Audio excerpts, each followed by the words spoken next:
میخوام راجع به مثلث مرگ در کوهستان براتون صحبت کنم. سرما، باد و رطوبت سه عاملی هستن که معمولا کوهنوردا در کوهستان باشون مواجه میشن و اونها رو دچار مشکل میکنن. تا آخر این کلیپ همراه ما باشید تا بدونید با این سه آیتم چطور باید برخورد کرد. سرما عبارت است از دمایی که توی کوهستان وجود داره. یعنی شما زمانی که توی سایت هواشناسی دمای یه منطقه رو نگاه میکنید، از اون به عنوان تمپرچر یاد میشه.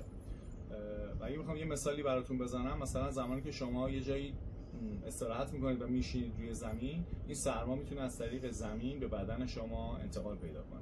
و حالا اگه باد شروع به وزیدن بکنه، با توجه به سرعت وزش باد این دما میتونه کاهش پیدا بکنه که از اون ما به عنوان دمای حسی یاد میکنیم. زمانی که شما دارید هواشناسی یه منطقه رو چک میکنید، به سرعت باد و دمای حسی که معمولا توی سایت‌های هواشناسی اعلام میشه باید توجه بکنید. و نکته سوم رطوبته.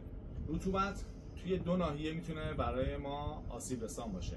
یک، سرعت انتقال حرارت و شدتش رو افزایش میده، ضمن اینکه اون رطوبت وقتی که از روی پوست تبخیر میشه دمای بدن رو به سرعت کاهش میده.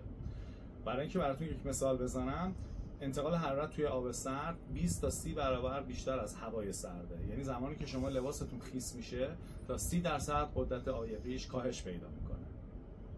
برای اینکه کوهنوردی ایمن و مناسبی داشته باشیم، در خصوص پوشاک باید این موارد رو رعایت بکنیم. اولا که باید پوشاک مناسب فصل همراهتون باشه و این پوشاک باید به صورت لایه لایه استفاده بشه تا با توجه به شرایط محیطی و اتفاقاتی که توی کوهستان میفته بتونید لایه‌هاتون رو کم یا زیاد بکنید. نکته دومی که پوشاکتون حتما باید داره تنفس مناسب باشه که با توجه به این تنفس شما تعریق کمتری داشته باشید و از خیس شدن پوشاکتون در معرض هوای سرد بپرهیزید.